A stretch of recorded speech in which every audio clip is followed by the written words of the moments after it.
മൃത്യുഞ്ജയനായ മഹാദേവന്റെ കാവൽ വലയത്തിലും തമോ ശക്തികൾ അവളുടെ ജീവഹാനിക്കായി പരിശ്രമിക്കുന്നുണ്ട് അല്ലേ?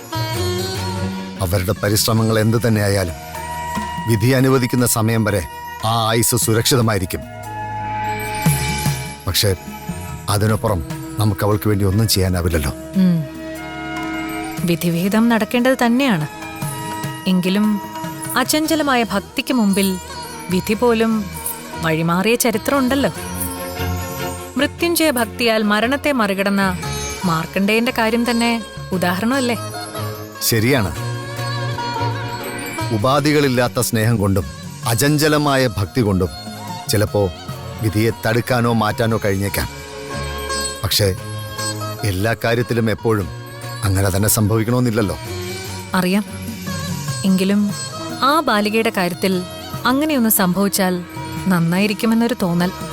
ആ തോന്നൽ സത്യമായി ഭവിക്കട്ടെ എന്നാ എന്റെയും ആഗ്രഹം. പക്ഷേ ചില ആഗ്രഹങ്ങൾ പ്രാണനും പ്രാർത്ഥനയ്ക്കുമിടയിൽ ഉത്തരം കിട്ടാത്ത സമസ്യയായി അവശേഷിക്കും.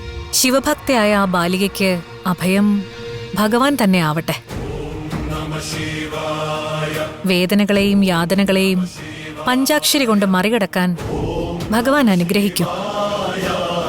മംഗളം ഭവിക്കട്ടെ. തഥാസ്തു.